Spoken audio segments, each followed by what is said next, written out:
Hello everyone, welcome to 45 Days Spoken English course. You are watching Good Lifestyle Good English. My name is Madhavi Memori.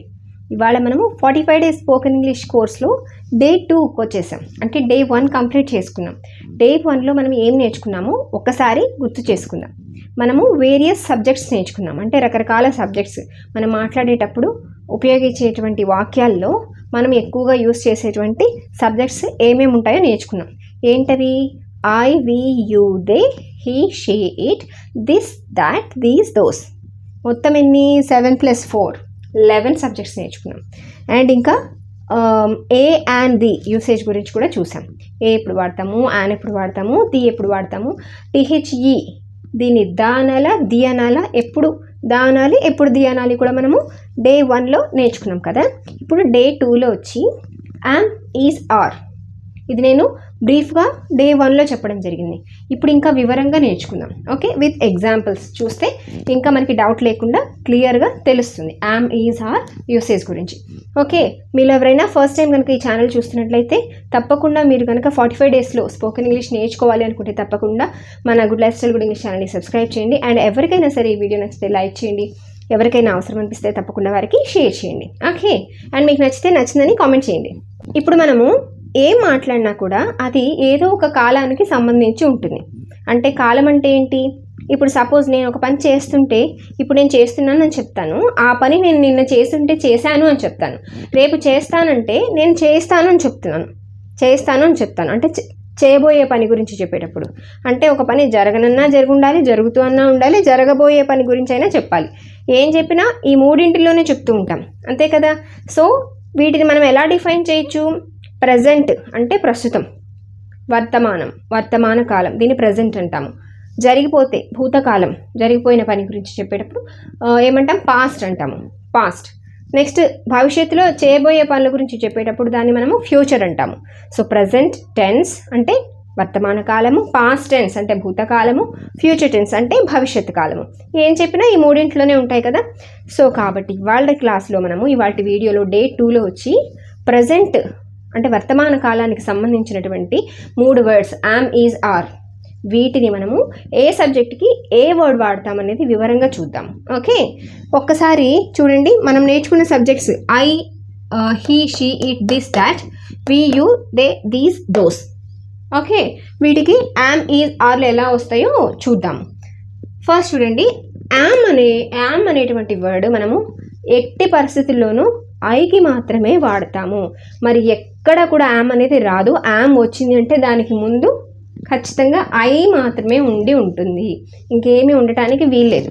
Okay, so ఐకి మనకి yam వస్తుంది ఎప్పుడు? ఈ కండిషన్లో, ప్రస్తుతం గురించి చెప్పడానికి. Okay, next he, she, it, this, that ఇవన్నీ కూడా సింగులర్స్. హీ అతను, షీ ఆమె ఒకరే, అలాగే ఇట్ ఇది ఒకటే. అదేవిధంగా దిస్ ఇది, దట్ అది. ఇక్కడ దగ్గరగా ఉంటే దిస్ అంటాము, ఆ వస్తువు కనుక దూరంగా ఉంటే దట్ అని అంటాము.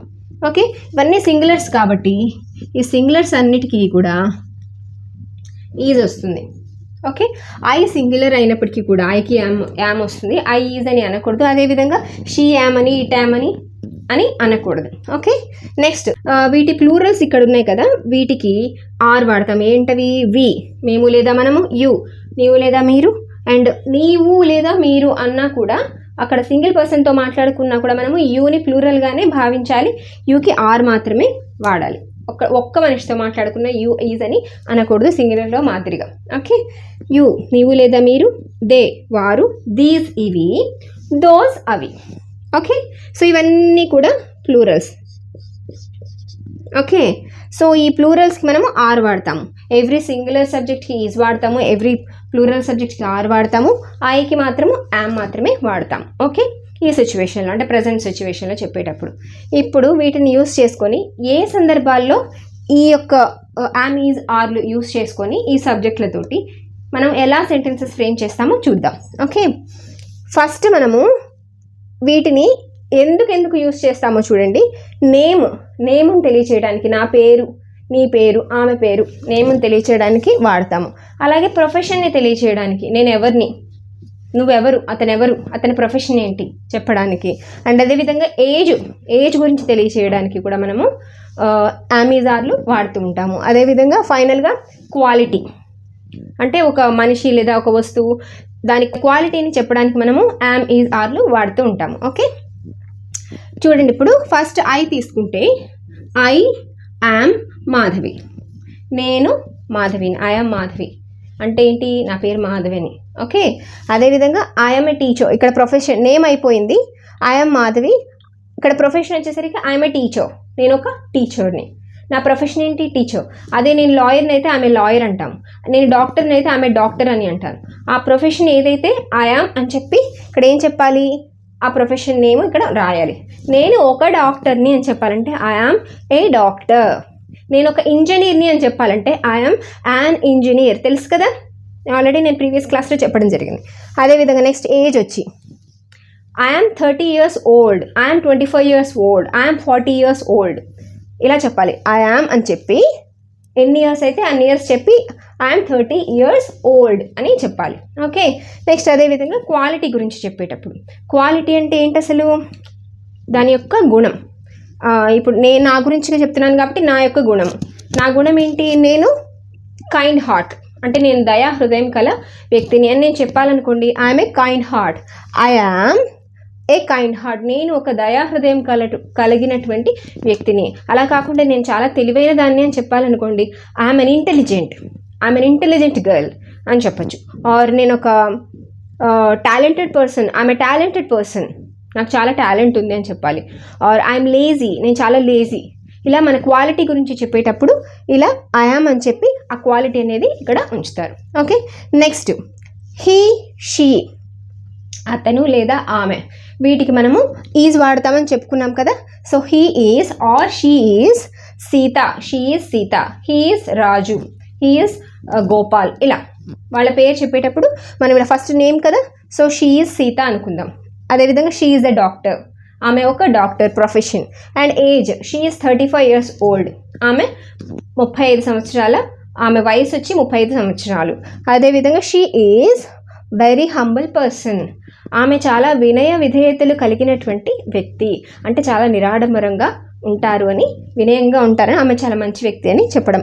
She is very humble person అని ఇలా చెప్తూ ఉంటాము. అదే హీ తీసుకుంటే he is mister Gopal, or he is a doctor, he is 40 years old and he is a nice guy అని చెప్పచ్చు. or he is very intelligent, he is intelligent, or ఇంకా ఎలా చెప్పచ్చు, he is a humble person, or he is kind hearted and he is multi talented. ఇలా మనం he is అని చెప్పి వాళ్ళ క్వాలిటీ ఇక్కడ చెప్తామన్నమాట. నెక్స్ట్ ఇట్ సపరేట్గా ఎందుకు చెప్పాను, హీ, షీ అనేవి సింగులర్స్, ఇటు కూడా సింగులర్ అయినప్పటికీ మనము కంప్లీట్గా హ్యూమన్ బీయింగ్ గురించి చెప్తాం. హీ, షీ అంటే అతను లేదా ఆమె. ఇట్ అనేది మనము వస్తువుల గురించో లేదా యానిమల్స్ వేరే ఇతర క్రియేచర్స్ గురించి చెప్పేటప్పుడు ఇటు వాడుతూ ఉంటామని చెప్పాం కదా. సో ఇప్పుడు ఎలా చెప్తాము, అందుకని దీన్ని సపరేట్గా రాయవలసి వచ్చిందనమాట. ఇట్ ఈజ్ ఎ డాగ్, ఇదొక కుక్క. లేదా ఇట్ ఈజ్ ఎ ట్రీ, ఇదొక చెట్టు. ఇట్ ఈజ్ అ పెన్, ఇదొక పెన్. ఇలా చెప్తాం. ఇట్ ఈజ్ అని చెప్పి ఆ వస్తువు లేదా క్రియేచర్ని ఇక్కడ ఉంచుతాం. దాన్ని ఏజ్ కానీ లేదా ప్రొఫెషన్ కానీ మనం చెప్పలేం. ఏజ్ చెప్పచ్చు, ఆ చెప్పే సందర్భం వేరే ఉంటుంది, అది పక్కన పెట్టేయండి. అండ్ దాని యొక్క క్వాలిటీ ఈ విధంగా చెప్పచ్చు. It is beautiful. Okay, it is beautiful, అది ఎలా ఉంటుంది, అందంగా ఉంటుంది. ఇట్ ఈస్ వెరీ యూస్ఫుల్, ఇది చాలా ఉపయోగకరంగా ఉంటుంది. ఈ విధంగా మనము దాని క్వాలిటీ చెప్పచ్చు అనమాట. నెక్స్ట్ వచ్చి దిస్ దట్. దిస్ అంటే ఇది, దట్ అంటే దూరంగా ఉంటే, ఇదే వస్తువు కనుక దూరంగా ఉంటే అది అని చెప్తూ ఉంటాము. ఇది కూడా నాన్ లివింగ్ థింగ్స్ గురించి కానీ, అంటే జీవం లేని వస్తువుల గురించి కానీ, లేదా జీవం ఉన్నటువంటి క్రియేచర్స్ ఎక్సెప్ట్ హ్యూమన్ బీయింగ్, మనుషులు కాకుండా ఇతర క్రియేచర్స్ అంటే ప్రాణుల గురించి చెప్పేటప్పుడు మనం దిస్ దట్ వాడుతూ ఉండొచ్చు. అండ్ ఒక్కొక్కసారి మనుషులు నా గురించి నేను చెప్పుకున్నాను అనుకోండి, అప్పుడు నేను దిస్ ఈజ్ అని చెప్తాను, అది వేరే, అది పక్కన పెట్టేయండి. ప్రస్తుతం మనం ఇక్కడ యూసేజ్ ఏంటంటే దిస్ దట్ క్రియేచర్స్ గురించి, యానిమల్స్ గురించి చెప్పుకున్నప్పుడు ఎలా చెప్తూ ఉంటామో చూడండి. This is a cat, this is a book, this is a book, this is a cat, ఇలా చెప్తూ ఉంటాము. దిస్ ఈజ్ అ బుక్, ఇది ఒక పుస్తకం, నా దగ్గరే ఉంది. అదే దట్ అయితే దట్ ఈజ్ ఎ బుక్, అది అక్కడ ఉంది కాబట్టి that is a book. Or this is a cat, ఇది పిల్లి, దట్ ఈజ్ ఎ క్యాట్, అది ఒక పిల్లి. ఓకే. అండ్ ఇక్కడ కూడా మనం దాని క్వాలిటీ ఎలా చెప్తాం? This is a good cat, ఇది ఒక మంచి పిల్లి. This is a beautiful cat, ఇది ఒక అందమైన పిల్లి. This is a very useful book, ఇది చాలా ఉపయోగకరమైనటువంటి బుక్. మనము ఈ విధంగా దాని క్వాలిటీ తెలియజేస్తూ ఉంటాము. అండ్ నెక్స్ట్ వి, ప్లూరల్కి వచ్చేటప్పటికి ఇక్కడ వి, యు, దే, ఇవి ప్లూరల్. మనము, మీరు లేదా నీవు, అండ్ దే వారు. ఓకే, మనము, మీరు, వారు ప్లూరల్ కాబట్టి ఆర్ వాడుతూ ఉంటాము. అండ్ ఎలా చెప్పచ్చు? We are students or they are students, you are a student అంటాము. మొత్తం ప్లూరల్గా వాడుతున్నాం కాబట్టి you are students, you are all students ఇలా చెప్తూ ఉంటాము. నెక్స్ట్ వాళ్ళ అంతమంది వ్యక్తుల గురించి చెప్పేటప్పుడు అంటే ప్లూరల్గా వాడేటప్పుడు స్పెసిఫిక్గా ఒక్కొక్కరి ఏజ్ మనం చెప్పలేం కాబట్టి ఈ ఏజ్ కానీ ప్రొఫెషన్ కానీ సింగులర్స్కి చెప్తూ ఉంటాము. ప్లూరల్స్కి వచ్చేటప్పటికి అంటే బహువచనంకి వచ్చేటప్పటికి వాళ్ళ యొక్క ఓవరాల్గా వాళ్ళలో ఉన్నటువంటి క్వాలిటీ, కామన్ క్వాలిటీ ఏంటో చెప్తూ ఉంటాము. ఎలా చెప్పచ్చు? దే ఆర్ ఆల్ స్టూడెంట్స్, వాళ్ళంతా కూడా స్టూడెంట్స్. వాళ్ళంతా ఎలాంటి స్టూడెంట్స్? దే ఆర్ టాపర్స్, వాళ్ళు టాపర్ బ్యాచ్లో ఉన్నారు అంటే బాగా చదువుతారని. ఆర్ దే ఆర్ డల్లర్స్, వాళ్ళు బాగా చదవరు, వెనుకబడి చదువుతూ ఉంటారు అంటే వెనుకబడినటువంటి వారు ఎలాగా చదువులో. Okay, they are toppers, they are dullers అని ఇలా వాళ్ళ క్వాలిటీ ఈ విధంగా చెప్తూ ఉంటారు. లేదంటే దే ఆర్ బ్రిలియంట్ స్టూడెంట్స్, వాళ్ళు చాలా బ్రిలియంట్ స్టూడెంట్స్ అంటే చాలా తెలివైనటువంటి పిల్లలు అని. అలాగే వీతో కూడా we are students, we are toppers, మేమందరం కూడా టాపర్స్ అని ఇలా క్వాలిటీ అనేది చెప్తూ ఉంటారు. అదేవిధంగా దీస్ దోస్, ఇవన్నీ, దోస్ అవన్నీ, దూరంగా ఉంటే అవన్నీ, దగ్గరగా ఉంటే దీస్ ఇవన్నీ. ఇవి కూడా ప్లూరలే కాబట్టి ప్లూరల్కి మనం ఏం వాడతాము? ఆర్ వాడతాము. దీస్ ఆర్ బుక్స్, ఇవన్నీ బుక్స్. దోస్ ఆర్ బుక్స్, అవన్నీ బుక్స్ అనమాట. ఓకే, ఇంకా వీటి క్వాలిటీ గురించి చెప్పేటప్పుడు these are very useful books to me, నాకు అవి చాలా useful books. Those are useful, those are very useful, అవన్నీ చాలా ఉపయోగకరమైనవి. ఇలా మనం వాటి క్వాలిటీ చెప్తూ ఉంటాం అనమాట. సో మీరు చేయవలసిన పని ఏంటంటే ఈ యొక్క సబ్జెక్ట్స్ అన్నీ మీరు డే 1 నుంచి కూడా నోట్ చేసుకుంటే మీరు తర్వాత రిఫర్ చేసుకోవడానికి కూడా ఈజీగా ఉంటుంది. సో ఖచ్చితంగా ఒక నోట్బుక్ పెట్టుకోండి. మీరు 100% నేను మాట్లాడాలి, స్పోకెన్ ఇంగ్లీష్ నేర్చుకోవాలి, 45 వీడియోలు చూసిన తర్వాత నేను ఖచ్చితంగా మాట్లాడాలని మీకు నిజంగా పట్టుదల ఉంటే తప్పనిసరిగా మీరు ఒక నోట్బుక్ పెట్టుకోవాలి ఈ కోర్సు గురించి. అండ్ అన్నీ కూడా నోట్ చేసుకోవాలి డే 1 నుంచి కూడా. ఓకే, సో ఈ సబ్జెక్ట్స్ అన్నీ ఈ విధంగానే సేమ్ ఇదే విధంగా ఇదే ప్యాటర్న్లో రాసుకొని అండ్ ఇవి కూడా ఇలానే రాసుకొని మీరు ఇదే ప్యాటర్న్లో మరికొన్ని సెంటెన్సెస్ ఫ్రేమ్ చేయండి. ఓకే, మీరు ఓన్గా ఫ్రేమ్ చేయండి, వీలైతే నాకు కామెంట్ చేయండి, లేదంటే మీ దగ్గరే ఉంచుకోండి. మీరు వర్క్ చేస్తే చాలు, మీ మనసుకు మీకు తెలిస్తే చాలు. So will meet in the next class, day 3. Thank you.